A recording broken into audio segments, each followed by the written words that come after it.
Waste Management Phoenix Open. Again, had a bunch of players going out trying to get ready for the mayhem that happens at the 16th, which is a whole lot of fun there, to watch, and welcome to the golf club. I'm excited to get things started. Let's get down to the tee and see what we can do. When Tiger made his ace, I think it was 97. And I was walking from the clubhouse out to 16, had a friend out at the 16th, and I mean, literally the earth shook when he made that ace. But probably more heartwarming than that, that was a very popular moment. But last year, Gary Woodland and Amy Bockerstedt at the 16th, Amy with Down syndrome making a par 3 with Gary supporting her, cheering her on, her telling Gary, I got this. That was breathtaking. I got it. And she actually, that mindset of, I've got it, I can take care of this, helped Gary end up winning the U.S. Open at Pebble Beach last June. Okay, so you're in the rough Woodland here. Returning not gonna lie. To the the Waste Management Phoenix Open, was a 2019 champion there, and the return is meaningful to him, as he said in his news conference when asked earlier today. I love coming back. The Thunderbirds were nice enough to give me my first sponsor exemption on the PGA Tour in 2011.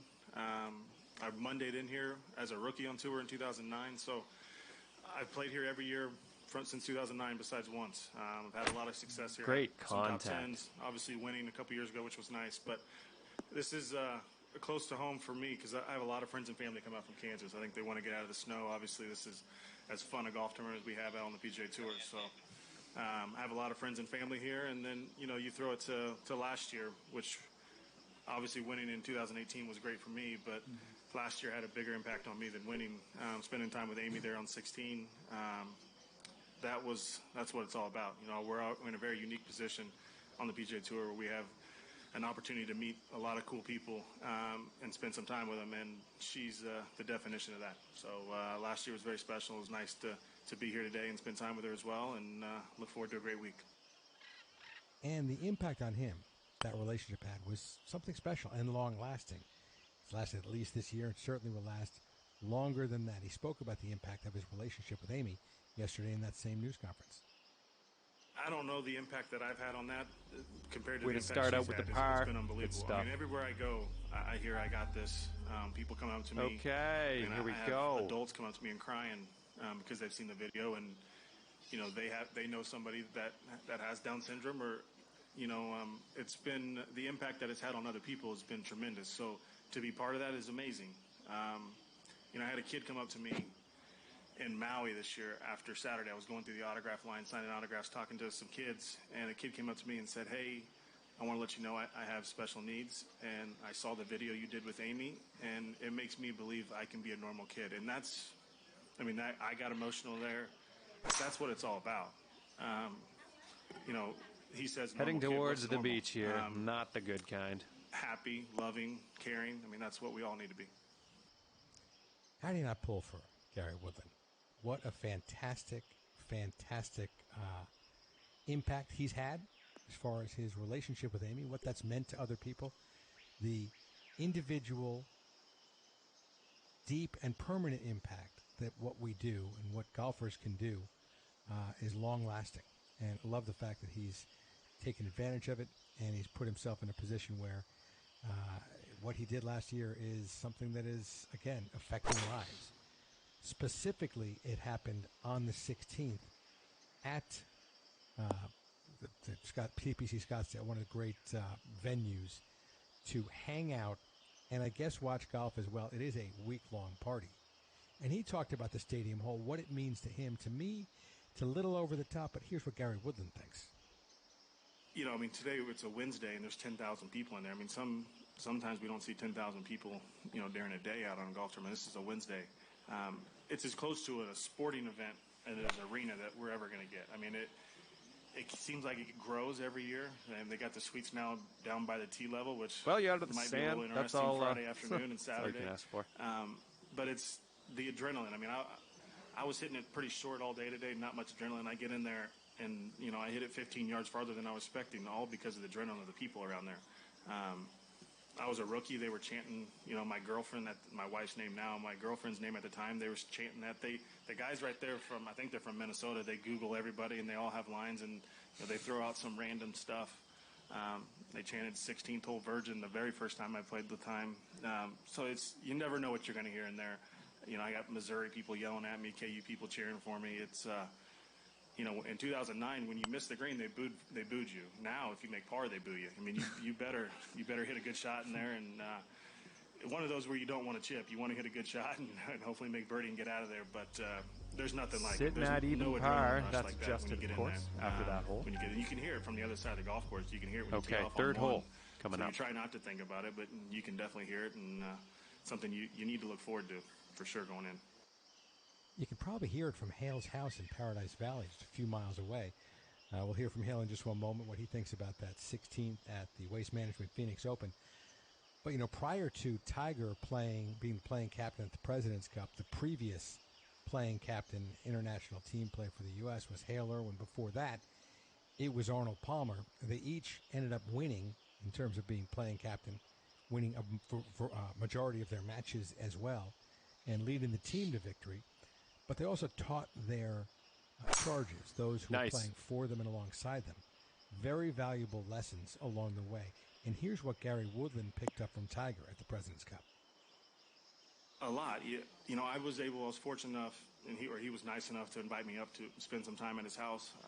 So I was around him a lot leading up to the President's Cup, where it was just him and I practicing, hanging out, working out, doing a lot of things together. So his work ethic, the way he thinks about golf courses. We talked about golf clubs a little bit. I've switched my wedges to the wedges he's using, from spending time with him and seeing why he hits certain shots.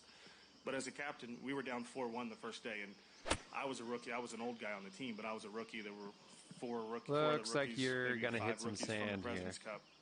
And we were all down a little bit, and he comes in laughing, hat backwards laughing, and we're all down like, one, we're getting our butts kicked, but two, we don't want to let him down. And he's laughing, saying, hey, we're in the perfect spot. And like each day, he just continued to do that. We were continuing, obviously we were down every day, but his attitude and his belief is a joke. I mean, it really is. Obviously, he's won 82 times and 15 majors, so he has a lot to rely on. But the way he attacks things, the way he sees golf courses, I mean, he was sending me scouting reports of the golf course 3 weeks before the golf tournament got out.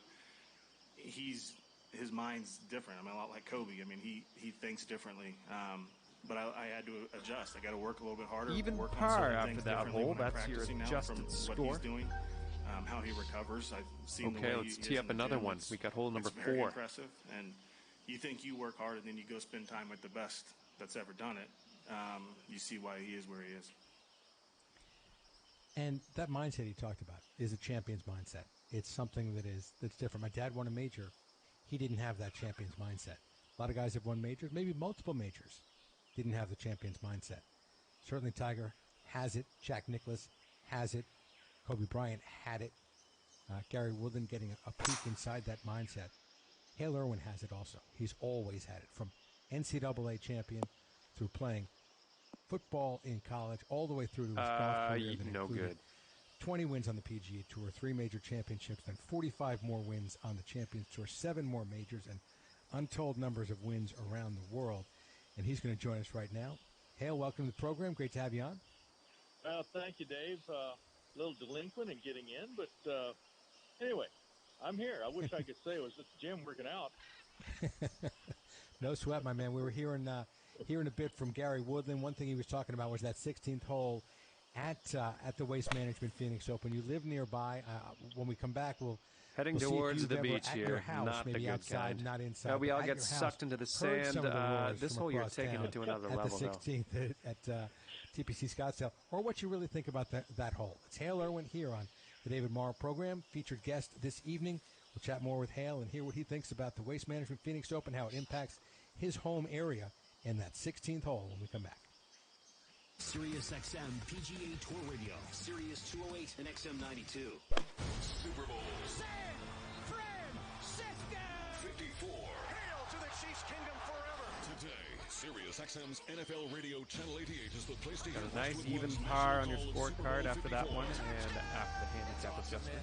I never thought you could replicate the coming off a par on the last one. Let's see what happens here. Team's hometown call and alternate language feeds. Go to SiriusXM.com/Super Bowl, and you can always listen to Super Bowl 54 on the SiriusXM app. Now included free for most subscribers. This Valentine's season, give the best gift of all to the one you love. A quiet night's sleep without the sound of your snoring. Introducing Quiet On Sleep, the first ever snore-canceling earbuds from Z-Quiet, the sleep innovators who've solved snoring for millions. Quiet On Sleep is up to 4 times more effective at reducing snoring noises than regular foam earplugs because it uses active noise-canceling technology, specifically engineered to reduce snoring sounds. It's like a snoring eraser. Nice. You have to hear 38 to believe. feet The separates you ultra-compact size and the hole. is designed for pillow I hope you comfort hope you and have fun with doesn't this. use Bluetooth or emit any radio waves. This Valentine's Day, give your sleep partner the gift of quiet nights and restore the romance in the bedroom with the help of snore-canceling earbuds from Z-Quiet. Right now, save $50 off snore-canceling earbuds only at GetZQuiet.com. Go to GetZQuiet.com to save $50. That's GetZQuiet.com. Let's face it, talking about life insurance is never easy. But after we watched a close friend lose her husband with no insurance, we decided that wasn't going to happen to our family. Yeah, but shopping for life insurance can be almost as difficult as talking about it. But then Sitting we heard right where about you should Ethos be, Life even Insurance. par. That's They're your a new adjusted kind of score. life insurance, built for people on a busy schedule. 6 who hole don't have coming time up. for unnecessary doctor's visits, fine print, or hidden fees. You know, who want to keep it simple. I couldn't believe how easy it was. We answered a few basic questions, and within minutes, we had an estimate of what it would cost and what sort of policy made sense for us. I never imagined a life insurance could be so affordable. And accessible. The peace of mind knowing that our future is secure, it just removes a lot of the fear around getting older and... Yeah, the unexpected. I'm glad we talked about it. I'm glad we went with EthosLife.com. 90% of Ethos Now that was a customers have swing. rated our service great to excellent. So go to EthosLife.com now for your free estimate. That's EthosLife.com. EthosLife.com. Are you hiring? With Indeed, you can post a job in minutes, set up screener questions, then zero in on qualified candidates in an Now, looks online like dashboard. Get started at 230 yards-ish to the pin Indeed.com/hire. here. There's 156 guys playing every week, and only 25 get to move on. If you finish tied for 17th, it's tough luck. Come back next year. The goal is to get to the tour, to win on tour, and be as good as you can be. That's what's exciting. Guys have putts that change their lives. The Corn Ferry Tour, only on golf.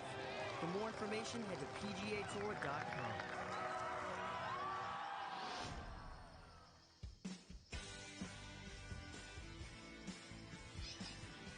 Welcome back to the David Marshall featuring Halo and World Golf Hall of Fame member. You know, Hale, we just returned from Hawaii. I kind of feel like you are Hawaiian by not just your name meaning, you know, a house in Hawaiian, Hale, but also the amount of times you've won over there. And it seems like every time I've been over there, I've seen you, whether it's on the golf course playing or off the golf course visiting up in Princeville. But now you're back home in your home area, Scottsdale, Valley of the Sun. You're in Paradise Valley. What does the Phoenix Open, the Waste Management Phoenix Open, mean to your area in terms of philanthropy and in terms of just as a social and business center? I think any tournament in any community really brings a lot to that city or that town. Okay, let's see what you can do with this 7-footer. We know the good parts that we see on television. We see a lot of exciting golf. We see some of the best players in the whole world come to these communities. We see a game that we've grown to love and people are so frustrated with, and they see how these good players do it. And there's a lot of excitement with that. And here in Phoenix, there's so much money raised for the charities around here that it's staggering how much is contributed back into the community by the sponsors, the corporate community, the ticket sales, parking, all of that. It does create a all right, and 1 under is your adjusted score after that one. As far as the biggest party on grass. Okay, this is hole number 7 on the tee. Let's do this. There are people out there that probably don't even know how to spell golf, but they come out and they contribute to the philanthropic effort made by the Thunderbirds and putting that money back into the community. So it's a great golf tournament, and equally it's a great social event for a lot of people that might not ordinarily get involved. So it's big, very big. You know, they're coming up on $150 million in philanthropic donations from that one tournament alone. That heard the PGA Tour has just passed $3 billion from all of their directly associated events. Well, I guess you can't hit all the fairways. $150 million from one tournament. I mean, Well, it's mind-boggling. It's a staggering amount, but I think that shows you the popularity of the event down here. And of course, it's still wintertime up in the northern climb. There's a lot of people down here that are seeking refuge from the snowstorms and the blizzards. And so we have a lot of people in town. It's right on the cusp. I think this is going to need to bite. Starting down here with the Cactus League. So there's a lot of ended up nice and safe. A Still a little work to do, though. And so that the tournament's position on the schedule really does tap into that market. And the people support it in a really big way. We generally have very good weather. We generally have very good fields out there, as witnessed by the players that have come here in the past, and I think will be here this year. All in all, it's a very watchable tournament. It's relatively flat. The venues are good.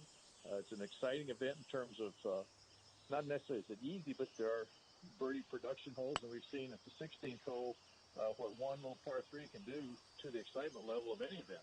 So it really is exciting. It seems like the TGC 10-footer here. This is makeable. Is under construction or deconstruction at least 6 to 8 months of the year. Yeah. When you talk about the 16th hole, I've always known you as a real traditionalist as far as the game is concerned, but also like seeing evolution, things along those lines. The 16th, to you, good thing, bad thing, too much of a good thing?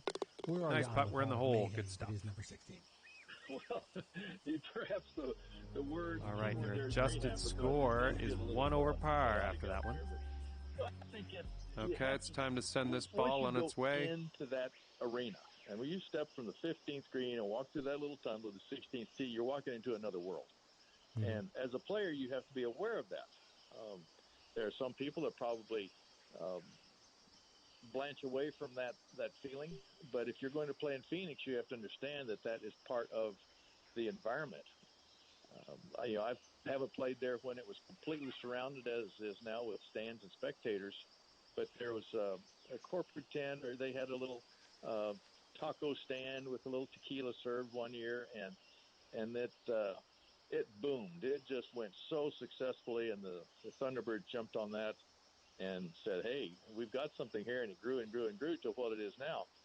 And I think the only thing, and I would say the only thing that bothers me are the boos that come from the spectators if a player doesn't hit the green or somebody loses the bet in the stands. Whoops. I think that's a little bit irreverent, but then again, the people are having fun. They are bringing dollars, and if we're looking only at dollars, then it's okay.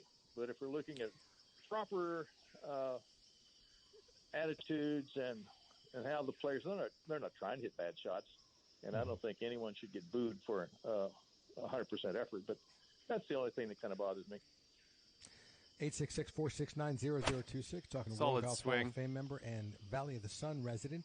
Hale Irwin knows what the Waste Management Phoenix Open is all about. We're going to go through the course and talk about what the course is all about. Okay, back on the fairway. Let's set our sights on that green.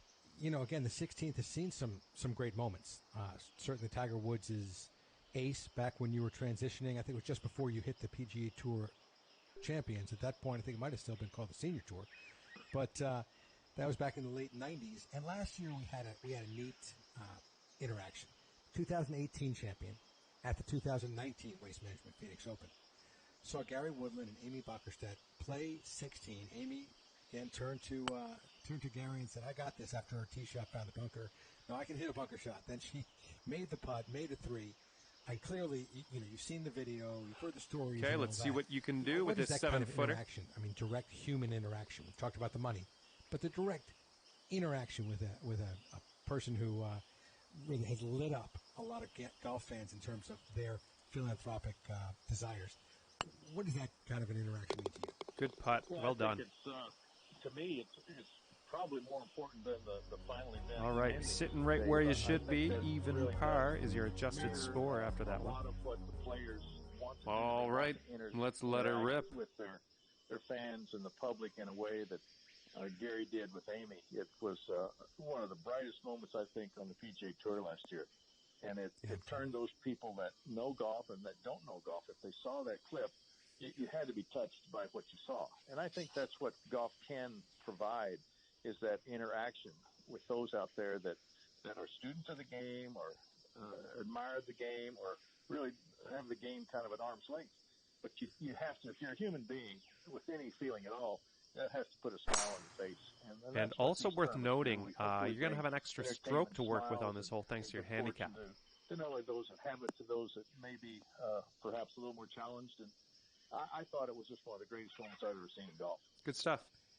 All right. We're right around 165 yards out. Good people. Gary Woodland has that just purely human, very positive, emotional, wonderful interaction with Amy. Then he goes on a few months later to Pebble Beach and wins the U.S. Open, clearly as a three-time past champion. You pay attention to what goes on at the U.S. Open, and we've chatted about it a little bit, but Gary winning that tournament, to me, was just purely one of those karmic things that happens. Again, good things happen to good people. What were your impressions last year of the U.S. Open, and this year it goes to a course where you've won back in 1974 at Wingfoot? I thought last year we saw the emergence of Gary as a top-tier player. Not that he wasn't, but I think you really establish yourself when you win a major, and Gary certainly did that. His game, I don't think, has been quite as up to where he wanted it to be in the last year, but we see that frequently happen because some of the responsibilities, some of the spotlighting, if you wish, that comes with those titles can be burdensome at times. It can be exhilarating at times, but you kind of have to get your feet under you. One under is your adjusted score. Have that one.